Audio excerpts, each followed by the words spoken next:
speechல metaphor and simile. ஓகேவா? இந்த ரெண்டுமே நம்ம எதுக்கு யூஸ் பண்ணுவோம் அப்படின்னா to compare two different things.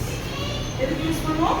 Compare two different things. Both metaphor and simile used to compare two distinct things. Okay. So ரெண்டு விஷயத்தை கம்பேர் பண்ணும்போது பாயிண்ட் என்ன மாதிரி அதை கம்பேர் பண்றாங்க அப்படிங்கறத நம்ம ரெண்டு விதமா சொல்லுவோம். ஒண்ணு மெட்டாஃபர் சொல்லுவோம், இன்னொன்னு சிமிலி சொல்லுவோம். நீங்க எதெல்லாம் மெட்டாஃபர் பண்றோம், எதெல்லாம் சிமிலில வரும் அப்படின்னு சொல்றதுக்கு முன்னாடி metaphor is a direct comparison. Metaphor is a Direct comparison. அப்ப சிமிலி என்ன வரும்போது indirect comparison. இப்போ மெட்டாஃபர் என்ன சொல்லும்னா state one thing as another. இதுதான் இது அப்படின்னு சொல்றது மெட்டாஃபர். ஓகே, ஒரு பொருள் இருக்கு, இன்னொரு பொருள் இருக்கு, ரெண்டும் இதுதான் அந்த பொருள், அந்த பொருள் தான் இந்த பொருள் அப்படின்னு சொல்லிட்டா தட் இஸ் மெட்டாஃபர். அதுவே சிமிலில வரும்போது something is similar to another. அதை எப்படி கம்பேர் பண்ணுவாங்க? Something is similar to another. ஓகேவா? ஒரு பொருள் இன்னொரு பொருள் மாதிரி இருக்குது அப்படின்னு சொன்னோம்னா தட் இஸ் சிமிலி.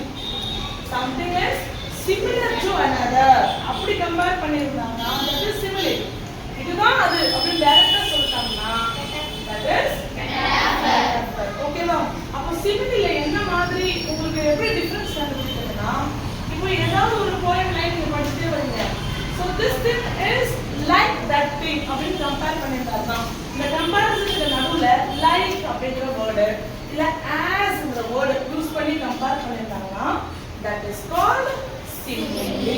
Okay, ரெண்டு things compare பண்ணும்போது என்ன words தான் யூஸ் பண்ணிருக்கோம்? Point like, As. இந்த மாதிரி ரெண்டு words யூஸ் பண்ணி பண்ணிருந்தா that is called Simile.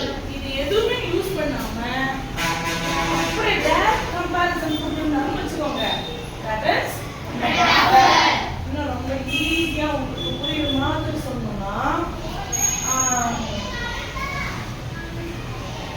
உங்களுக்கு என்ன சொல்லணும்னா இப்போ நான் ஒரு சினிமா சாங்ல இருந்து உங்களுக்கு சொல்றேன், அப்போ உங்களுக்கு ஈஸியா கண்டுபிடிச்சிடலாம். இப்போ எனக்குலாம் பழைய பாட்டு தான் தெரியும், நான் பழைய பாட்டு தான் அப்படி சொல்றேன்.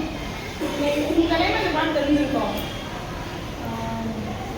சிங்கமோல நடந்து வந்தா செல்ல பேராண்டி கேள்விப்பட்டிருக்கீங்களா? கேள்விப்பட்டிருக்கீங்களா? எனக்கு அதுக்கு மேல அந்த பாட்டு ஃபுல்லா மறந்துட்டு அந்த ஃபர்ஸ்ட் லைன்ல பாருங்க, சிங்கம் போல நடந்து வரான் செல்ல பேராண்டி.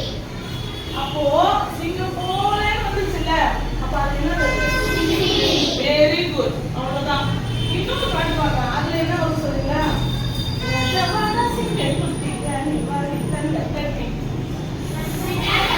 எப்படி அது மெட்டஃபர்? ராஜாவை என்ன சொல்றாங்க?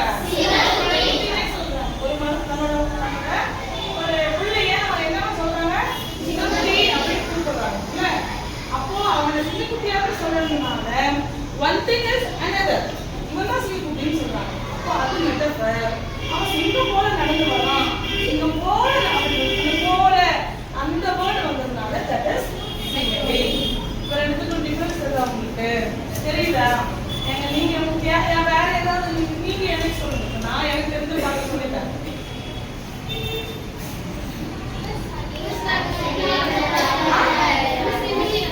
சிமிலியா? சொல்லுங்க.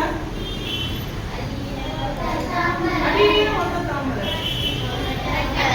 அது என்னது?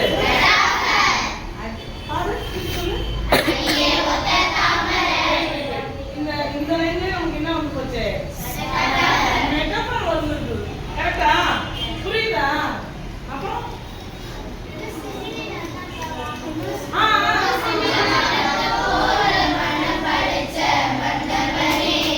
Very good. அது எது சிமிலின்னு சொல்றீங்க? சூப்பர். அந்த வானத்து போல மனம் அப்படின்னா அது சிமிலி. அப்படின்னா அது மெட்டாஃபர். புரிஞ்சுச்சா? இப்போ you take your page number 20. Yes. Take page number 20. இப்போ நான் ஒரு क्वेश्चन கேக்குறேன்.